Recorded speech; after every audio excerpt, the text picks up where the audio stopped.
Hello and welcome to our home baking live stream, and thank you all for joining. And also thank you to all the new people that are joining us. So if you've never joined us on one of our live streams before, you can watch this back again afterwards if you would like to. And also all the recipes that we're going to be doing during this live stream will be sent to you straight afterwards. So you'll have all the recipes to be able to make all the lovely stuff yourselves. And also we have lots of other live streams that will be coming up. So we've got on the 1st of July, we've got one that's all about Ruby. So the Calabout Ruby chocolate. Mark Tilling's going to be doing that one. And he's going to be showing you lots of different things that you can make with it, like mousses and chocolates and all sorts of different things. And then Claire and I are going to be doing a praline live stream as well. So we get lots of questions asked about our praline paste and what you can do with them. So again, we're going to show you lots of different ideas that you can use with that.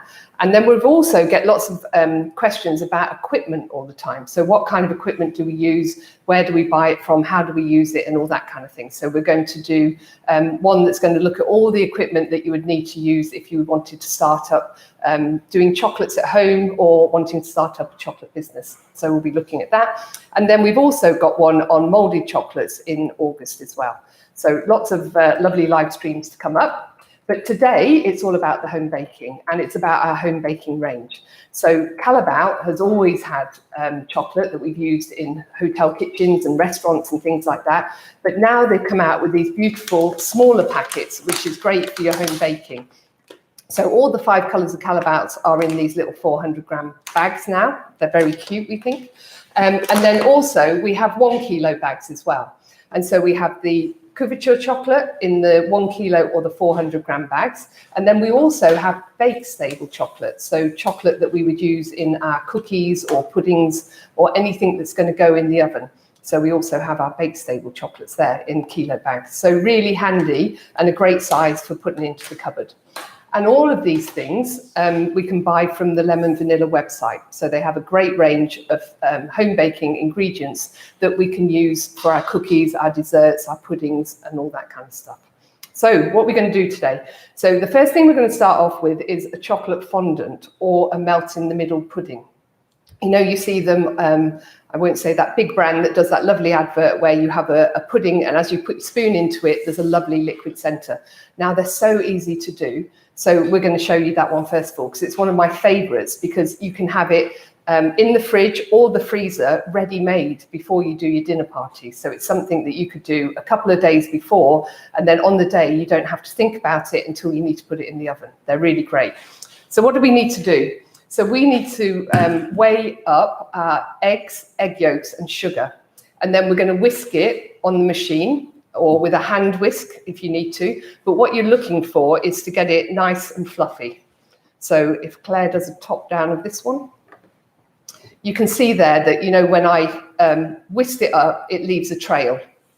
So if you ever read a recipe of a chefy recipe, we call this a sabayon when it's egg yolks and sugar whisked together.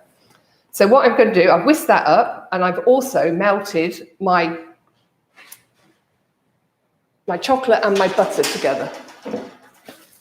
So here we have liquid chocolate and butter that have been mixed together, and I'm just going to pour it into my eggs and sugar. And then I'm just going to mix the two together. Now, I don't need to worry about knocking out some of that air because we don't want it to be too fluffy. Because if it was really aerated, when it cooked in the oven, it cooks nicely, but then it kind of collapses. So I've just got those two mixed nicely together. And then what I'm going to do is I'm going to fold through some flour.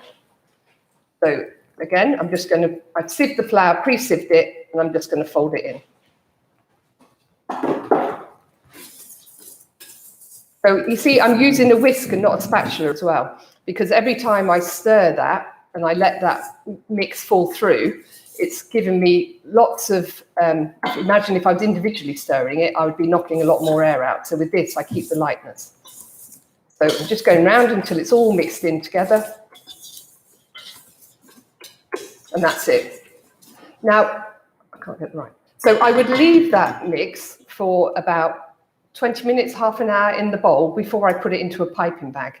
Because again, I'm just letting some of those air bubbles disappear. And then I would pipe it into my molds. Now I'm going to show you that straight away. just for today.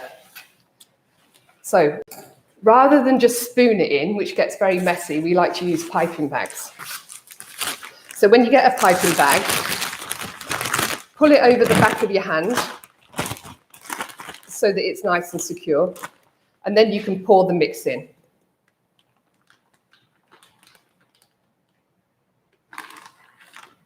And then we just need to scrape down the sides so that we get all of the mix.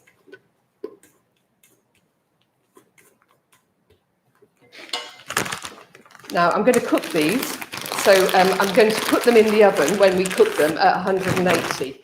And depending on your oven will depend on how long they take. So we've just tried it out. We have a new oven and we've just tried it out, and it takes 8.5 minutes in our oven. But in our old oven, it used to take 11 minutes.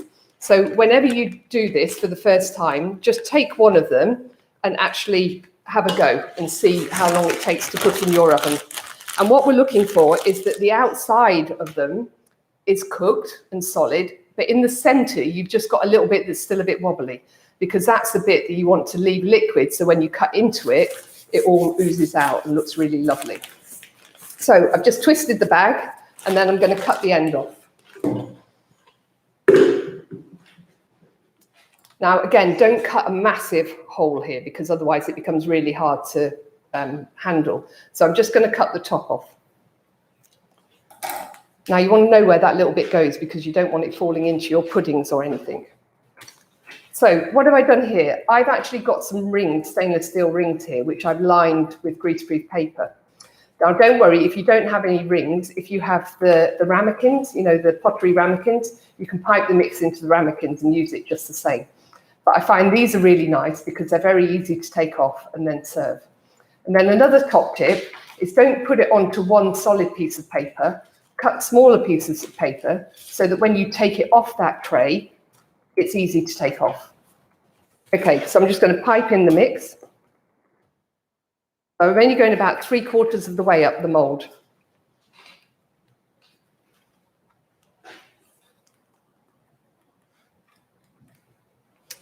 So you see, it's nice and fluffy. Now, like I said, this one is just plain chocolate.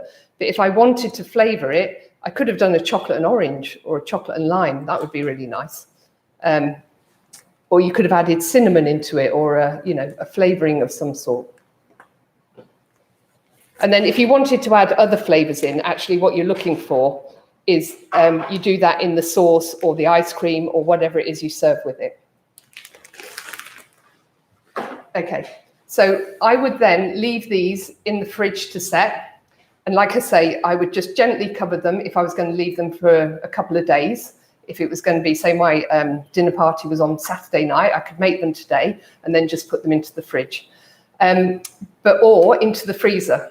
And if you do freeze them, all you've got to make sure is before you put them into the oven, that you make sure they're fully defrosted before they're cooked. And then that way you get a lovely soft center. Now, I've done it with dark chocolate here because it gives that lovely luxurious chocolate, but you could quite easily do it with the milk chocolate or the gold chocolate. So there's plenty of different ideas you could do with it. So I'm just going to give these over, and then we're going to cook 2 that we prepared earlier so that you can see what it looks like when it's cooked. So that's the chocolate fondant. So really easy to do. Just whisking up your eggs, egg yolks and sugar until you get that lovely fluffy mix. And then I've got my melted butter and melted chocolate together, fold the 2 together and then fold in your flour, and that's it. And so on the actual day of your dinner party, there's no headaches. So another one of my favorites is a chocolate meringue sponge. And this one is gluten-free and very easy to use. So all I'm going to do is I'm going to whip up my egg whites and my sugar. So again, I've got a mixing bowl here. I'm just going to put it on to whip. Now, normally we say when you do your egg whites for a meringue, that you would do it in 3 stages to get it really nice and fluffy. Well, this time we don't want it really fluffy, we just want it nice and smooth. So I'm going to add my sugar in all at once.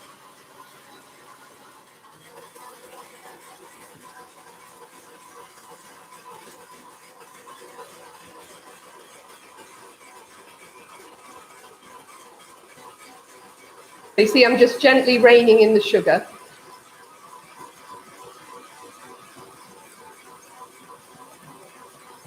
and that's it. And then on your machine as well, you don't necessarily want it on full speed, put it on medium speed, and that way we get nice even bubbles, because when we smooth this out, we don't want to burst any of those really big bubbles and lose the height of the meringue.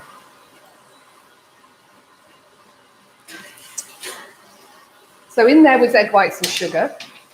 Now it's, for a single recipe, it's 6 egg whites and 6 egg yolks, so that's just an egg split. So I have my egg yolks here, and these are the fat that we add into the meringue. But obviously, we know that when egg white comes into contact with fat, it drops. So we don't add these in right till the very end.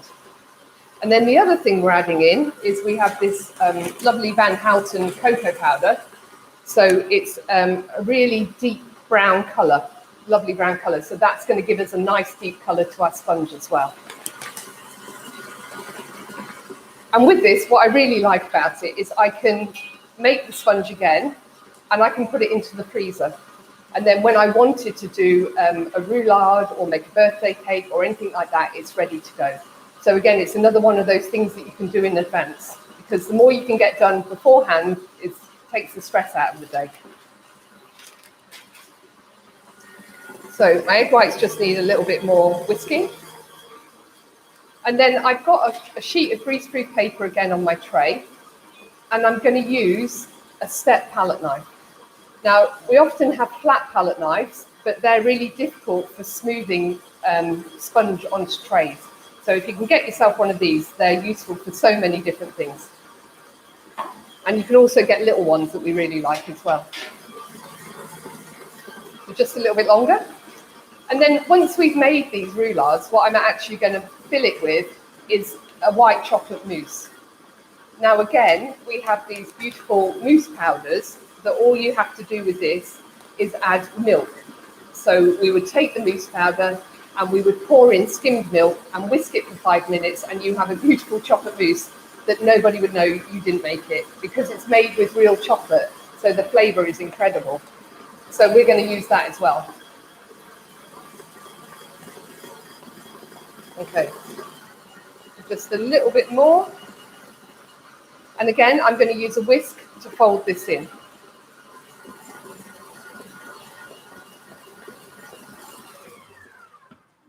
That's the noise gone. Sorry about the noise.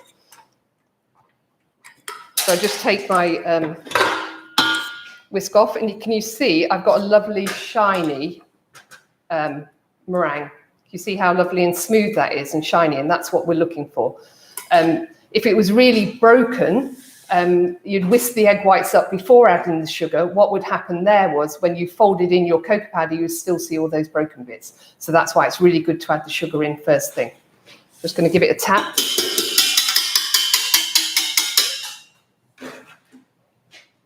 Right, and so the next thing I'm going to do is add in the egg yolks. You could do this on the machine, but it's just as easy just to hand fold them in, because again, we don't want to overmix it once we add that in. So just going to mix it around. You see how quickly they go in. And then I pre-sieved my cocoa powder, so I'm just going to add my cocoa powder in. But I'm going to do a little bit, half. Just fold that in gently. And then use the next bit. Because what you can find is if you add it all in at once, it kind of jumps out the bowl and goes all over you. And you don't want that. You end up being covered in cocoa powder. So that's it. Again, I'm using the whisk, but this time I'm trying not to over whisk it, because I don't want to lose. You can see I've got that lovely texture. I don't want to lose that texture.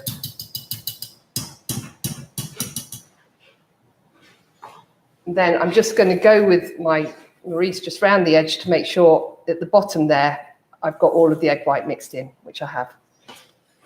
So then we're going to pour it out onto the tray.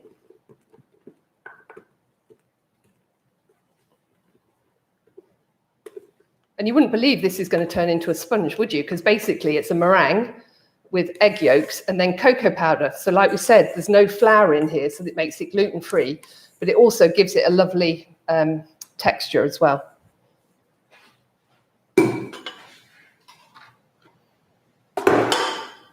Right, so the spreading.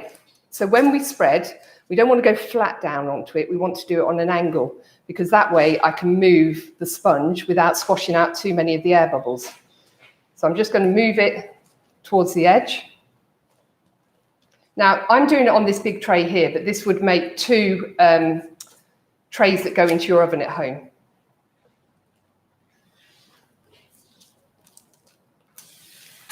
So again, you see what I'm trying to do is I don't want to leave it with big lumps at one end. So I want to try and get this as smooth as possible.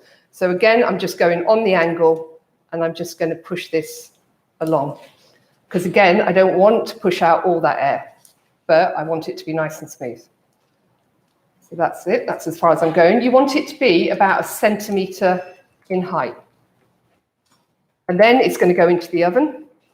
And when it's cooked, it's just going to be like any other sponge. You know, when you press it and it springs back, that's when we know that it's cooked.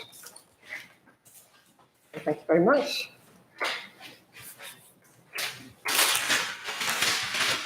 So in true Blue Peter style, I have one that I made earlier. So this is the sponge that I made earlier, and it's been in the freezer. So I made it yesterday, and I froze it overnight. Now, at the moment, it's stuck to the piece of paper that it was on when we spread it. So I need to release that. So I get another piece of greaseproof, turn it over, and I'm just going to pull off.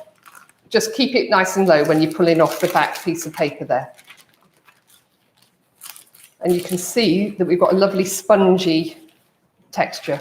But what's really great about this, when you make Swiss roll, it's quite hard, isn't it? You've got to get it out of the oven, off the tray, and roll it quickly, otherwise it cracks. Whereas this one, it stays really quite flexible so that we can roll it whenever we want. But I want this bit on the outside. So what I'm going to do is flip it over. So I'm just going to hold it on the edge and just turn it over so that I've got the skin on the inside. And then I've got some of this white chocolate packet mousse that I was speaking about earlier. And again, it's really lovely and chocolatey. But it's great for the summer. So, you know, when we're adding in flavours, like you could add into this peaches, raspberries, blueberries, you know, whatever you wanted to make a really nice summer dessert. So we're going to put the white chocolate mousse on here, and then we're going to roll it up like a roulade. So again, I'm just going to place a couple of spoons on top. You don't want to go too mad because you don't want it all oozing out the sides as you roll it up. And then, again, I'm going to spread with that step palette knife. I'm just going to take it to the edges. And then I'm going to top this with some berries, so with some summer berries.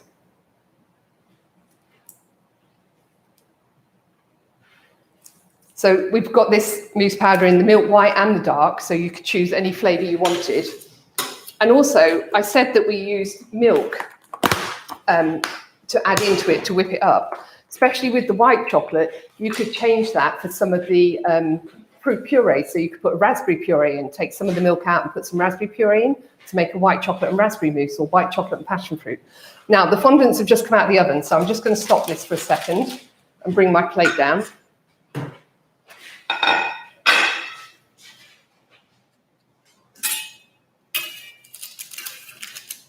Right. So you see, when I was talking about having the piece of paper underneath, that means that you can really pick it up and take it to the plate.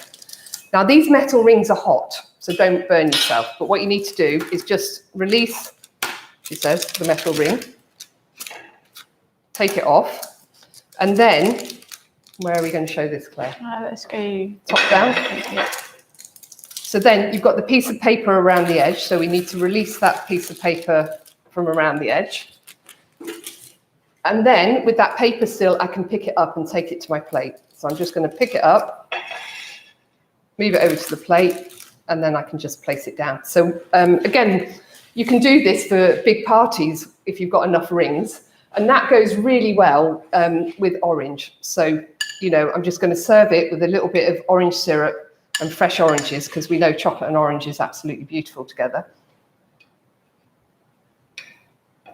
And again, I don't have to use orange. I could use strawberries, raspberries, or whatever it is. Now I'm going to dig into the center and just hope that it's cooked right.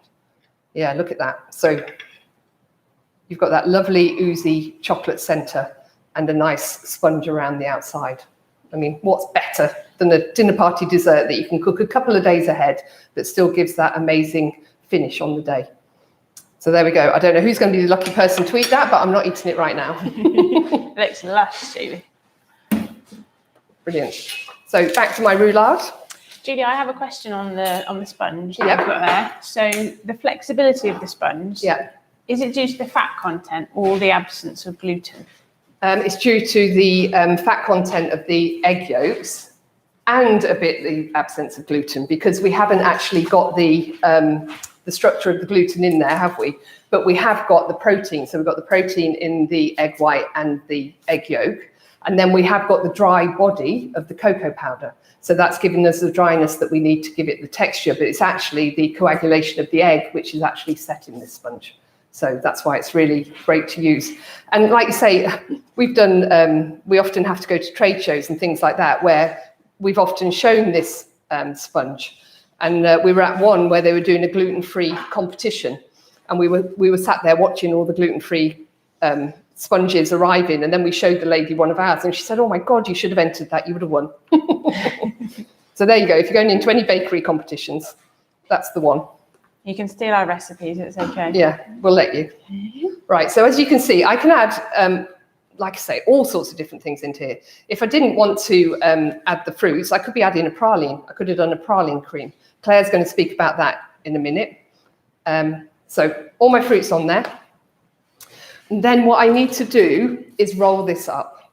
So this is why this piece of paper now is going to be really important. So what I'm going to do is turn it to so I can get the front edge. And I'm just going to bring it up and roll it, the first bit. And then I'm just going to... Sorry, there we go. And then I'm just going to lift it up and let the paper do the work. So I'm just rolling. You go front again now. Yep. Yeah, so you see the paper is actually lifting it and rolling it.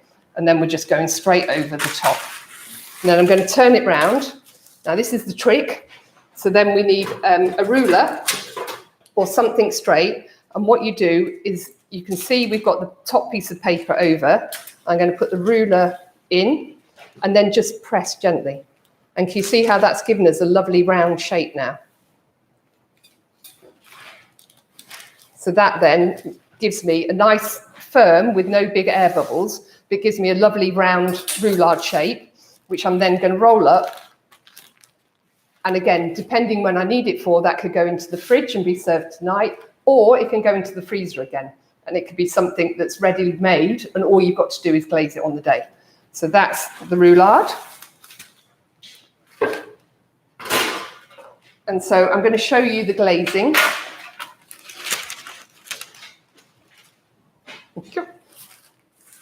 So I've got two here that were in the freezer. So you can see it's really good because I can really handle it, and I can place it onto my cooling rack.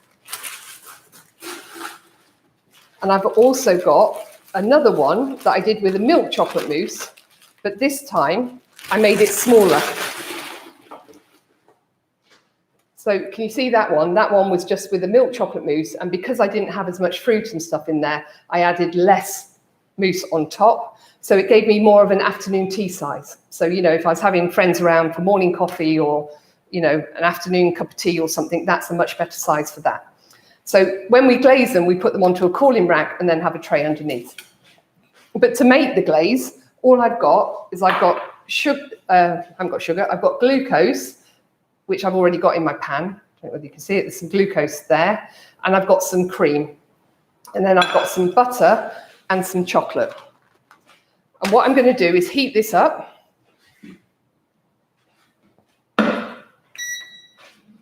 So I'm just going to bring it to the boil. And then I'm going to add in my chocolate and I'm going to stir it around. But the glucose that we put in there doesn't have to be glucose. If you haven't got that, it could be honey. And that is in there to help the shine. But also, if you glaze this one day and you didn't want to eat it till the next day, that glucose stops this ganache, we call it. So cream and chocolate together is called a ganache. And it stops the ganache splitting. And it gives you a lovely shiny glaze that will last a couple of days in the fridge, which is always good again. So just bring this to the boil.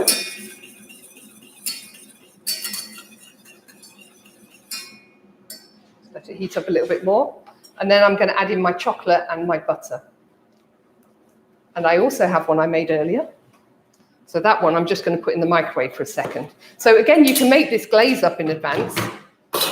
And you can keep it in the fridge and then just rewarm it when you want it. Okay, so that's boiling. So I'm just going to add in my chocolate. And I'm also going to add in my butter. And then I'm going to just stir the two together. I don't want to really whisk this because what I don't want to end up with is loads of air bubbles. Because if I did, you'd see that in your final glaze.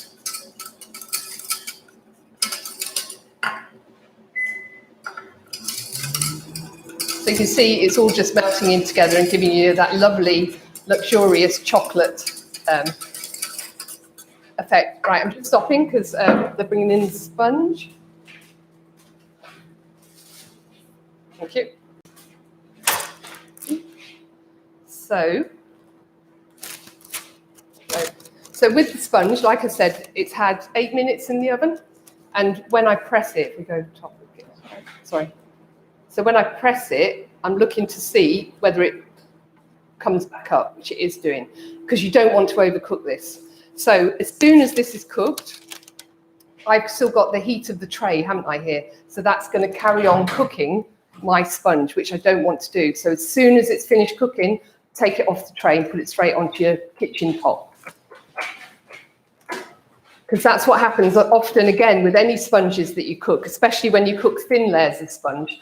It's much better to actually cook it in the oven, know that it's cooked, take it straight off. And I have a question, Claire. Does the sponge have to be frozen when you glaze it? No. Well, all this... So when, as chefs, we're working, we're normally doing more than just this little one here. And so what the freezing does is it helps us be able to lift this up and gives us time to chop it. Now, if you don't freeze it, what happens is sometimes that mousse is very soft, isn't it? So when you're trying to lift it and move it onto something, it kind of wobbles or starts to break. So it's often just an easier way for moving the stuff around. And also, if you want to cut it and get that lovely clean edge, it's better to glaze it, give it a second, and then get a hot knife with hot water, dip it in, and cut down, and you get a beautiful smooth finish on it. So you'll see now, because I'm going to glaze. So I've just had that in the microwave. Now, the thing about glazing is I could use a ladle, but I've only got a little bit of glaze.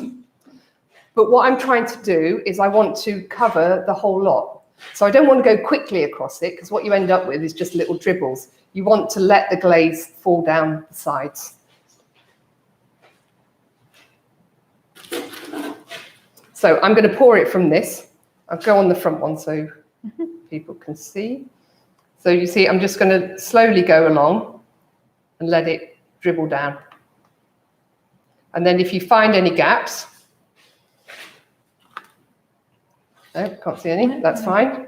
And then this one, again, I'll just, see, just gently go across it. Don't whiz down there because it doesn't actually cover the whole thing. So these are great at Christmas, you know, when you want to do nice Yule logs, instead of having like a buttercream or anything like that, you can actually have a lovely chocolate mousse in there. And you could flavour it with an alcohol. And then we're just going to cut off the edges and we'll have a nice smooth edge as well. So these,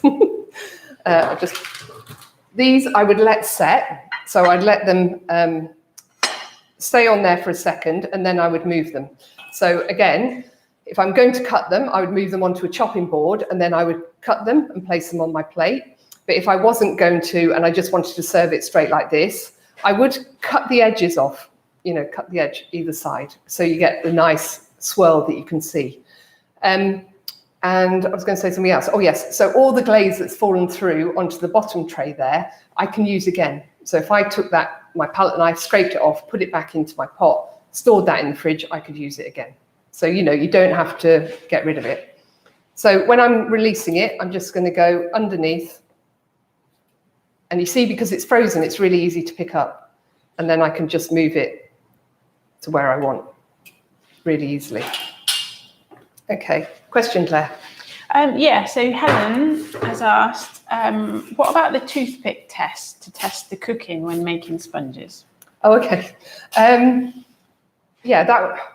I suppose it would work with that, but that's so thin. It's just much easier just to press gently with your finger, because you wouldn't actually get much toothpick in there. So toothpicks are often used, aren't they, when we're in a fruit cake or something like that, where it's much deeper, and then you can see whether you've got any of the raw cake mix left on there. But with the sponge, it doesn't necessarily work so good. So the good old finger test is better. Right, I'm just going to move this out of the way, and I'm just going to show you the ones that we've done.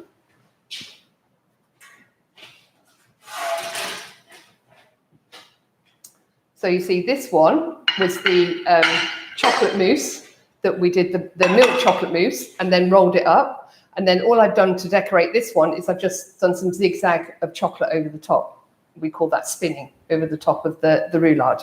And again, that's great for afternoon tea, because you can just pick up a slice of that while you're having a cup of tea, and it's beautiful.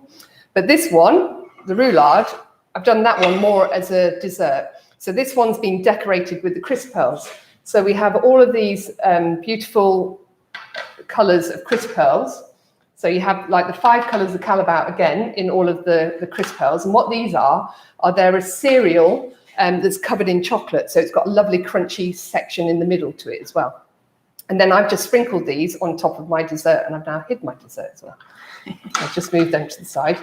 And again, you can get them from lemon vanilla. So they're... Okay, question?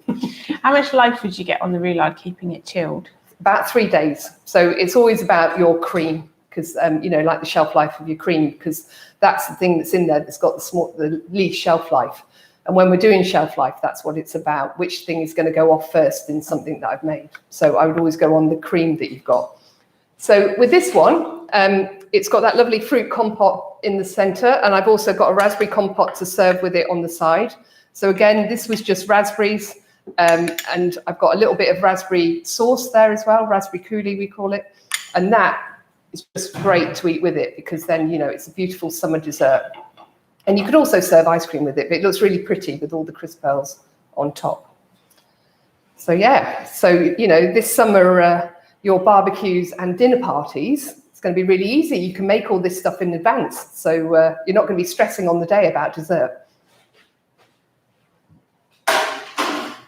Another question, Claire? No, we're just there's a rumour that the salted caramel crisp pearls are being discontinued. Okay. I was just going to say, don't panic, they'll be back in the future. Yes, so we do have salted caramel crisp pearls at the moment, but we are changing. Some of the recipes are changing, so we will change the recipe. So it's about the caramel that goes in there, because the caramel that goes into the salted caramel crisp pearls is real caramel. So it's like a powdered caramel. So yes, we're changing that. So they will be back. They are very popular. And then I'm going to hand over to Claire now, because Claire's got some more afternoon tea ideas and cookie ideas. So I hope you've enjoyed the dessert bit, and I now pass over to Claire. Okay, I come to you with a gift. Oh, is that for me on the way? So, hello everyone. I come to you with a gift of cookies. So, one of the best things to be able to make at home. I'm just going to pop some gloves on. What I'm going to do first is I'm going to run through a really, really good and super easy cookie recipe. So, cookies are really easy to make, and you're going to get this recipe. It's what we call our UK Academy chocolate recipe, or chocolate cookie recipe. And in here, I've got the baked stable chips and chunks that you can get in these 1 kilo bags through lemon vanilla. But also I've got a surprise inside. So inside these cookies, these are still warm. Freshly baked. Yeah, the room smells amazing. So I'm going to hopefully break these open, and you are going to see inside I have got... So inside here, I've got a really nice praline layer just in here. Okay, so you've got like a surprise inside layer. So it's very gooey. Also, it's quite gooey, and there's a lot of chocolate in these, so they're super delicious. So I'm going to show you how we make them. Okay, now I'm not going to go into the dough because all we do, we've got butter, sugar, flour, and then eggs. We bring it all together, put our chocolate chips in, and we roll it up into like a sausage of dough. Okay, so this is what I've made earlier. Now, the important bit is our secret inside filling. So what I've got here are some little praline sort of half spheres. So whatever silicone mold you've got, whether it be an ice cube tray or sort of a proper half sphere or sphere like silicone mold for doing desserts and bits and pieces, use whatever you've got. An ice cube tray is perfect for this. So then what we're going to do is I would recommend that you measure or weigh your dough, because otherwise, I mean, these are quite generous cookies. These are about 70 grams of dough. So these are probably on the big side. We'd normally go for about 50 grams. You like big cookies, but we do like big cookies. So what I've got my dough. I'm going to split this in half. So I've got a smaller part and a bigger half. Okay. So then just squash it in your hands to make a circle. Voila.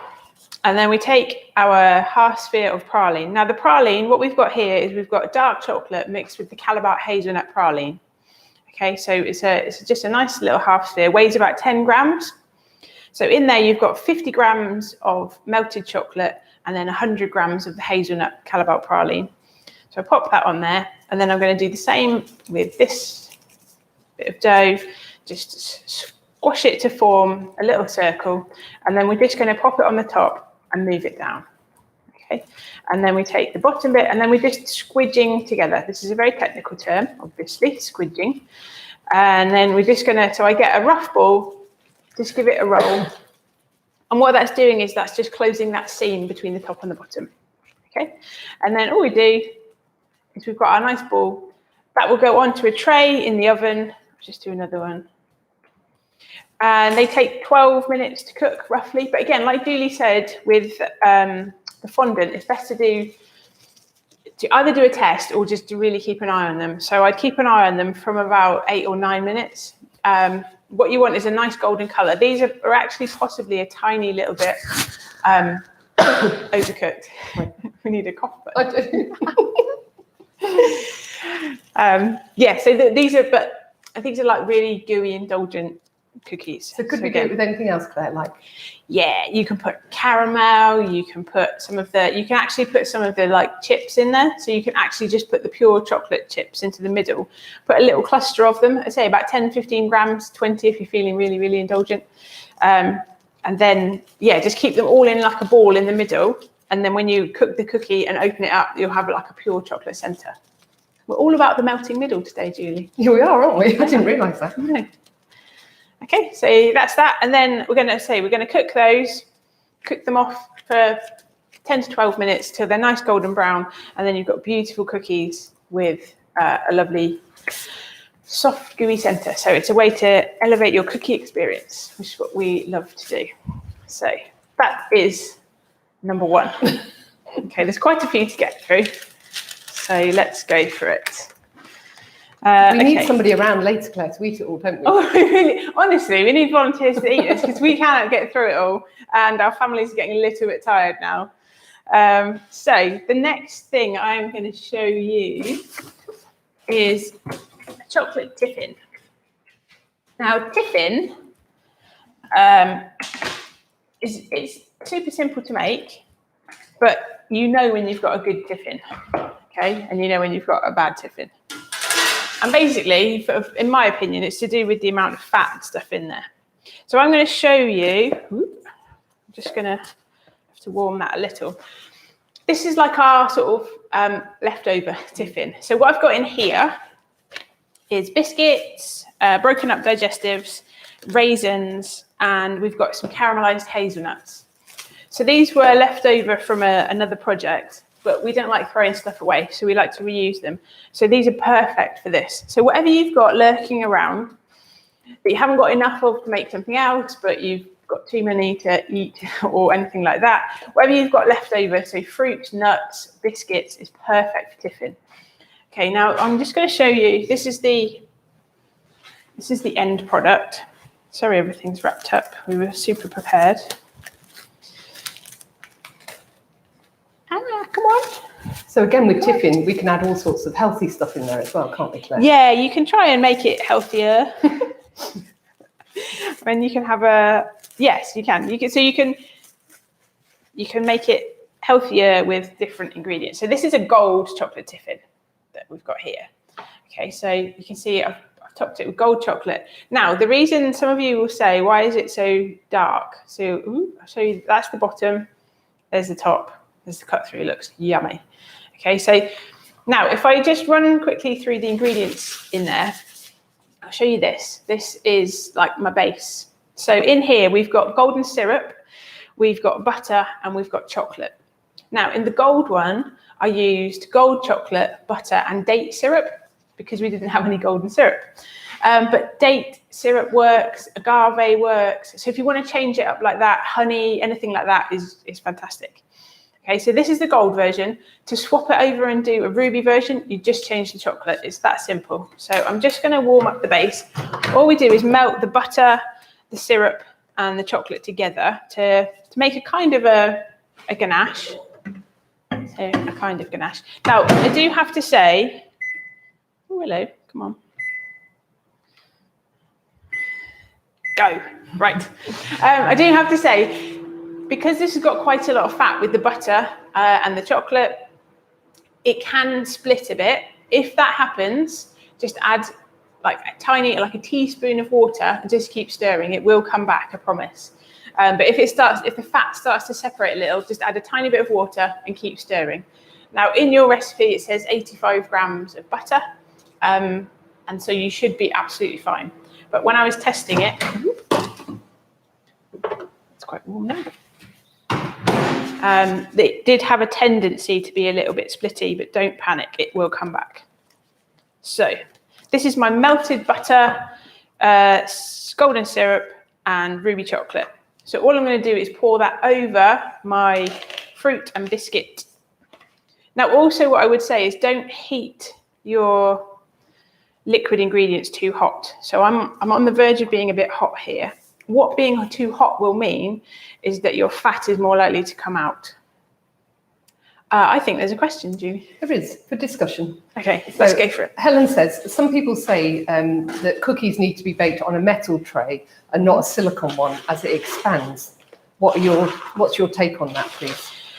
Okay, yeah, good question. So I use the Silpat mats on a metal tray in the oven, but I don't use the textured Silpat mats because of that thing of spreading. So I want my cookies to spread a bit, but I don't want them to like run away and be pancake flat. So by not using the texture would hold them too tight, but by having the Silpat mat, it holds them, but it lets them spread. So I think it's about finding what works best for you and sort of it enables you to get the shape of the cookie that you want. Also, you can try cooking them from frozen. So you can make the dough balls. So you can make the dough like I did into that sausage, pop it in the freezer for a week, for a month, and then come back to it, let it defrost a bit, chop it up, roll it into balls and into the freezer. Or as it's a dough, you can like put it into balls. So you can weigh it into 50-gram balls, roll them and have them ready in the freezer frozen, so that you literally just take them out of the freezer onto a tray, straight in and cook them frozen. So these are the mats I'm talking about. So this is the Silpat mat that, oh, they're in the way. This is the Silpat mat that I would recommend for cookies because it's rubbery, so it will stop them from running away. But this is the other type of Silpat mat that you can get, or I'm not sure its official name, Silpan mat. That's what it says. So it's got like a texture to it, so it really holds things tight. So this is perfect for cooking like shortbreads or what we call sablé and things like that. And it also gives you that texture on the biscuit. which is really nice. And you can put another one on the top, so you get a texture top and bottom.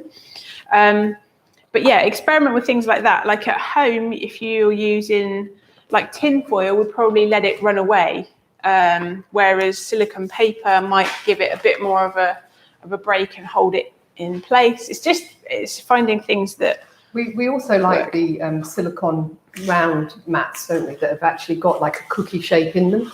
Yeah. So that when we cook our cookies, they stay in a perfect shape.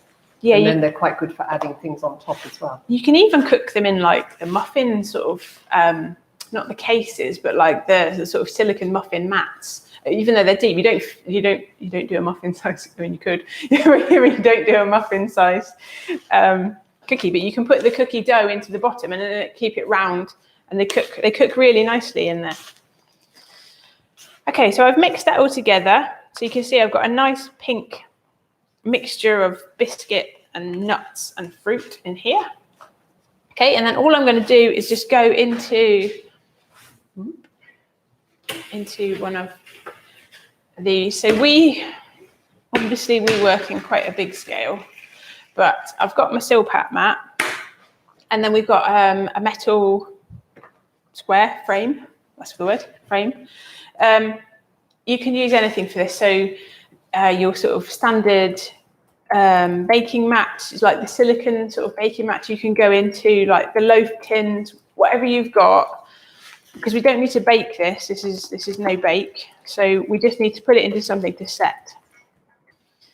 Get it all in there, and then all we're going to do is push it down, squash it, make sure it all sticks together.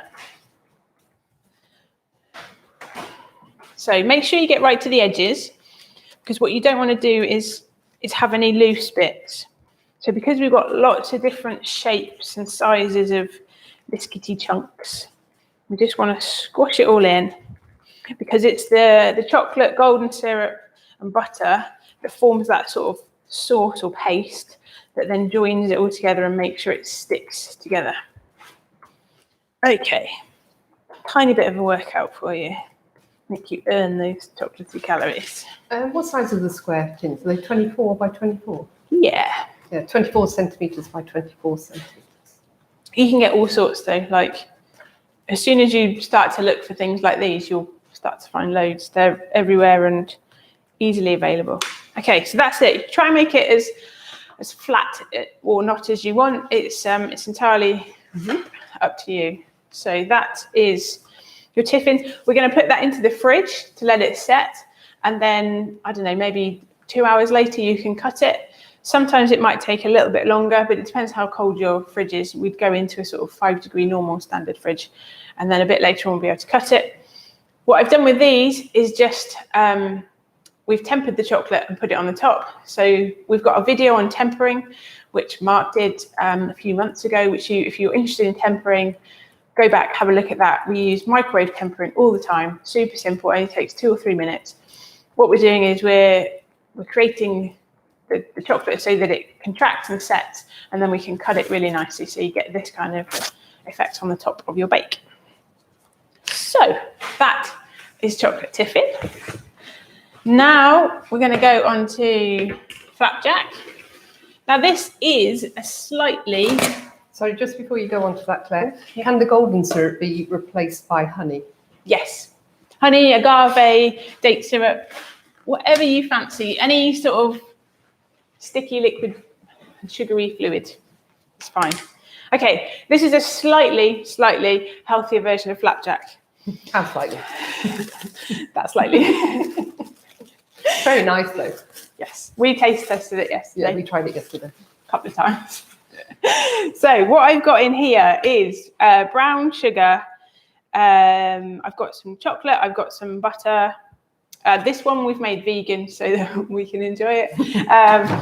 And it's very easy to vegan, so we've used like a butter alternative. So I'm just going to melt that. So again, in there you've got golden syrup, but you can replace that with honey, agave, date syrup, whatever you fancy. Then here I've got my oats, and this is the important bit with this recipe. So you've got 260 grams of oats and you've got 100 grams of oat flour. Now, if you don't want to go out and buy oat flour because that's a faff. So with your oats, put 100 grams into your blitzer, blender, whatever you've got, and just turn it to a sort of a rough flour. So this is what I've done. So you can see here, it's not a fine milled flour. I've literally we've got the Thermomix. I've just blitzed these oats to this. So that's your rough oat flour. What it does is by blitzing it down to a bit of a flour, it just helps things stick together better, so that you're less likely to have a very crumbly flapjack. And normally flapjacks are held together with sort of golden syrup and sugar and stuff like that. So it's a way to be able to reduce the sugar in the golden syrup a little bit by having this flour. Now, I've also got cocoa nibs in here. So I've got some really, really nice cocoa nibs that are going to give it a really rich depth of cocoa flavour. And I've got some of our bake stable chunks in there. So I have melted my chocolate, my butter, my sugar, my syrup together. So I'm just going to get that to a nice liquid. Now, one of the things to be careful with here is what I'm going to do is I'm going to pour this over my oats, and then I'm going to stir through my nibs and my chunks. But if this liquid is too hot, when I stir through my chunks, they're going to start to melt. And then I don't really get the chunks throughout the flapjack. I just get an extra chocolatey sort of flavour. So I need to make sure this isn't too hot when I finally put the chunks through. Question. Go for it. In terms of healthier raw sugars, would you recommend Muscovado or Demerara? I mean, yeah, they're slightly less processed, but not massively. So Still it's just sugar. Yeah, it's still going to go to your brain and make you feel happy. Yeah, it's a tough one. The sort of the science behind healthier sugars is still being investigated, and basically our body is so clever that whatever we put into it, we turn it into sugar, fatty acids, or amino acids. Like that's just what we do. We're amazing. So whatever we eat, we'll break it down. So if there's any sugary elements in there, we'll break it down to glucose, and our brain will use it for energy, which is really good. We might eat just too much. Yeah. If we don't use it all, then we store it all for later. And later and later and later. But it's we're still learning so much. Like I'm still baffled by the human body and what it does and how it works. And in terms of like nutrition and how what we eat, how it affects us, and how we use it, and all sorts of things like that, it is an amazing, huge topic. Can you just use normal flour in this as well? Yes. Yeah. Why not? Give it a go. No, so with there's no rules. So the using the oat flour is just to get that oatiness, but by making the flour, we're helping to bind it a little. So you could easily replace the flour, but it might make it a little bit more cakey in texture once it's cooked, as opposed to being flapjacky, I'm going to say. So I've stirred that through, and as you can see, I've still got the chunks. Julie, if you can just look at that. Okay, so lovely flapjacky, and you can still see all my chocolate chunks in there. So then that's going to go into the other frame that I've got. I'm only doing this for time because this needs to go in the oven and the tiffin doesn't.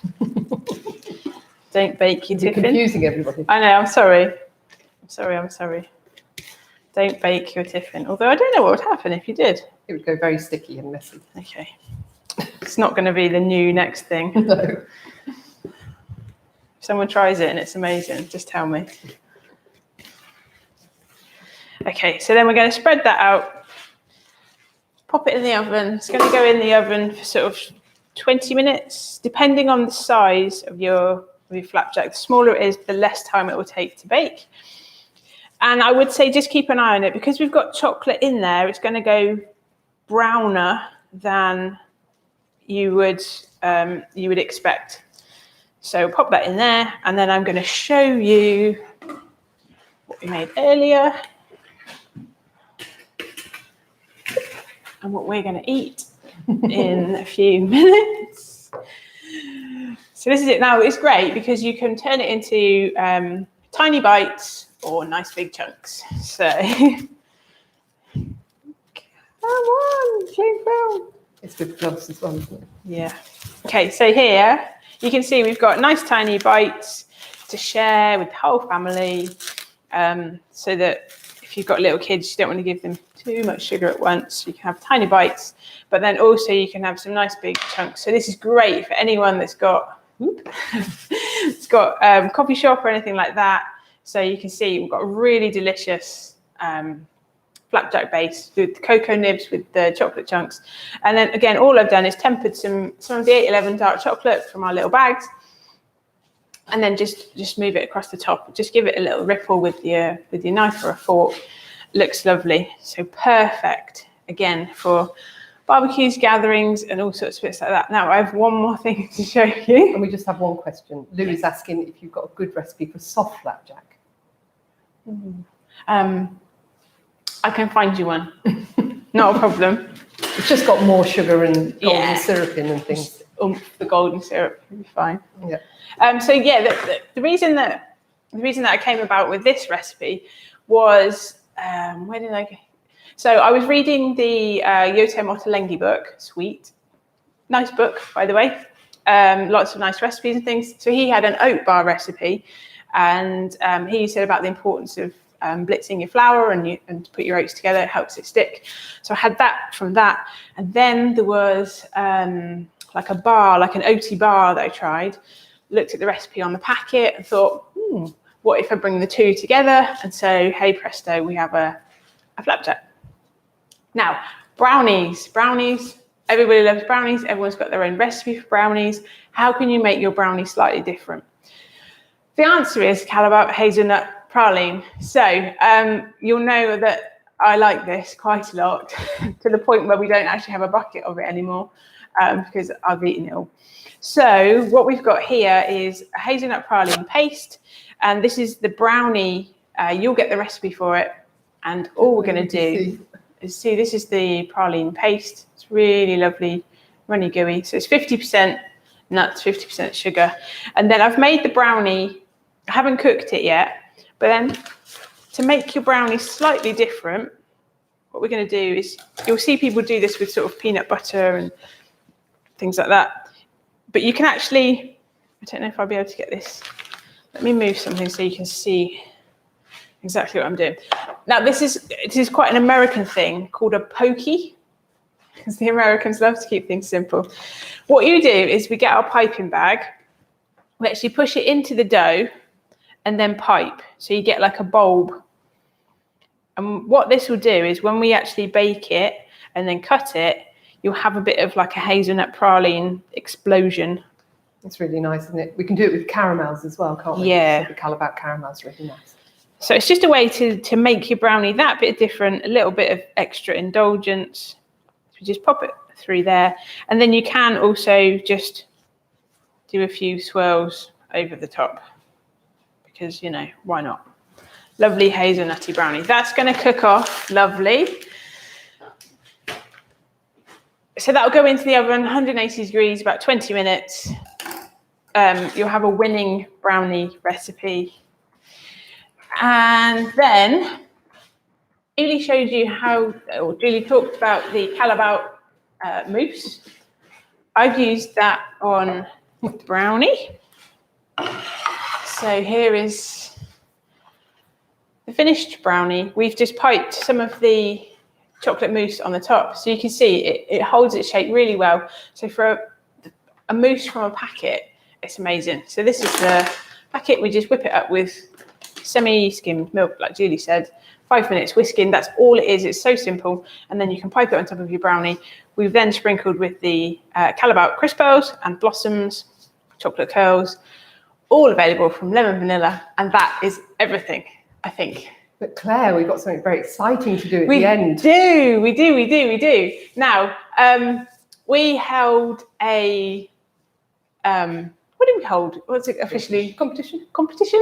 Prize giving thing. So on Instagram, in order to support the home baking, we had a competition and we have a winner to announce. So the winner has won a huge hamper with all sorts of chocolate goodies. So they're going to receive loads of chocolate and some decoration bits. There's some really good books in there and some tools, piping bags, all sorts of lovely, lovely things. And we have the pleasure to announce, am I going for it, Julie? Yes, go on. Okay. So the winner is a lovely lady called Jen Boucher. We don't know how to say your surname. We're going to go with Boucher or Boucher. But yeah, well done, Jen. Congratulations. A great big hamper of chocolatey goodness is winging its way to you shortly. I hope you've got space. Yes. I hope you've got a big family that can help you with it as well. So congratulations, and thank you everyone that has supported our home baking campaign. It's fantastic to know that we can get, like, normally our bags are quite big, they're 2.5 kilo bags, but you can get everything in small size. And if you're not sure where you can get it, go to Lemon Vanilla. They've got all sorts of small amounts, perfect sizes for home baking. And if you've got any questions or queries on anything that we've gone through, you can watch this again, but you can also email us, get in touch via Instagram, Facebook, Twitter, all the other social media channels. And I think that just about covers it.